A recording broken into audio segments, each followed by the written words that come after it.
আজ শনিবার 13ই চৈত্র 2026 সালের 28শে মার্চ। কর্কট রাশি, কর্কট লগ্ন, ক্যান্সার সাইনের জাতক জাতিকাদের আজকের দিনটি কিন্তু মধ্যম প্রকৃতির অতিবাহিত হবে।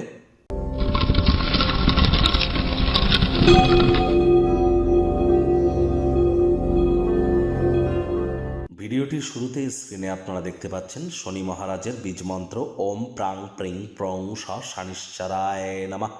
এটি আজ সন্ধ্যেবেলার সময় 108 বার জপ করুন, অত্যন্ত লাভান্বিত হবেন। শনি মহারাজ কর্মফলদাতা। আমাদের গীতায় বলা হয়েছে কর্মাণ্যেবাধিকারস্তে মা ফলেষু কদাচন মা কর্মফলে হেতু পূর্মাত্মে সঙ্গস্ত কর্মাণি, অর্থাৎ কর্ম করে যাও ফলের আশা না করে, আর কর্ম করলে তবেই কর্মের ফল প্রাপ্তি হবে। কর্মাহি ধর্মা। তাহলে কর্ম তো আমাদেরকে করতে হবে। যদি আমরা জেনেই থাকি শনি মহারাজকে যদি সন্তুষ্ট করতে হবে কর্মের মাধ্যমে, এটি যদি আমরা জেনেই থাকি, তাহলে আমরা কেন তাবিজ, কবচ, মাদুলি, পাথর বা জেমস্টোন, শিকড় বাকড় এসব কেন পড়ছি? এসব দিয়ে কি ঈশ্বরকে বশ করব নাকি গ্রহ নক্ষত্রকে? আদেও কতটা বাস্তব? আমাদেরকে চেষ্টা করতে হবে যতটা সময় সম্ভব সঠিক সময়ে, সঠিক স্থানে, সঠিক ব্যক্তির সামনে, সঠিক পদ্ধতিতে, সঠিক কারণ হেতু সঠিক কর্ম করবার, তবেই সফলতার প্রাপ্তি হতে পারে। এর জন্য এনি টাইম আমাদের সাথে যোগাযোগ করতেই পারেন। আজ শনিবার সাদা রঙের বস্তু বস্ত্র সামগ্রীর প্রয়োগ কম করুন। আজ সরিষার তেল বেগুন খাবেন না। সরিষার তেল বেগুন লবণ লোহা কিনবেন না। শ্রমিক সম্প্রদায় এবং বয়োজ্যেষ্ঠ মানুষজনরা কিন্তু শনি মহারাজকে রিপ্রেজেন্ট করে, এদের সেবা করুন। শনি মহারাজের কৃপা আপনার উপর বর্ষিত হবে। ভাগ্য মিটার আজ আপনাদের বলছে 8/10। ভাগ্য আপনাদের অনুকূলেই থাকবে, তবে পরিবার এবং কর্মজাগতিক ক্ষেত্রে আপনাদেরকে একটু সাবধানতা অবলম্বন করেই কিন্তু চলতে হবে।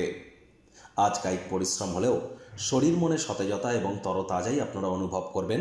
দীর্ঘদিনের পুরনো রোগশোক অসুস্থতা থেকে আজ মুক্তি প্রাপ্তি করবার দিন, পরিত্রাণ প্রাপ্তি করবার দিন। চারপাশের মানুষজনদের সম্প্রসারিত সমর্থন আপনাকে আজ খুশি দেবে। আজ কায়িক পরিশ্রম হলেও দেখবেন শরীর মনে সতেজতা এবং তরতাজাই আপনারা অনুভব করবেন। দীর্ঘদিনের পুরনো রোগশোক থেকেও মুক্তি প্রাপ্তি করতে পারেন। দিনের শুরুটা কেমন হবে সেটি বড় কথা নয়, দিনের শেষ ভাগে যথেষ্ট পরিমাণে অর্থ উপার্জন করতে আপনারা সক্ষম হবেন। আয় ইনকাম আপনাদের বাড়বে। চাকরিজীবী যারা আছেন অফিসে কম কথা বলে কাজ বেশি করুন। মনের থেকে মস্তিষ্ককে বেশি দাম দিন। কোনো প্রকার অফিস পলিটিক্স বা গসিপিংয়ের অংশ যেন হবেন না। বসের কিন্তু কুনজরে আপনারা পড়ে যেতে পারেন। রাজনীতিবিদ যারা আছেন জনসংযোগ বৃদ্ধি করুন। হার্ডওয়ার্ক, কঠোর কায়িক পরিশ্রমের কোনো বিকল্প কিন্তু নেই। শিক্ষার্থী বিদ্যার্থীরা যে কোনো প্রকার পরীক্ষা প্রতিযোগিতায় সফলতা প্রাপ্তি করবেন। উচ্চশিক্ষার জন্য যারা বিদেশ যাত্রার কথা ভাবছিলেন, ভাগ্যদেবীও আজ আপনাদের পক্ষেই আছেন। সন্তান সন্ততি থেকে থাকলে তারাও তাদের কৃতিত্বের দ্বারা আপনাদেরকে গর্বিত অনুভব করাবে। হাউস ওয়াইফদের জন্য দিনটি এক প্রকার বেশ।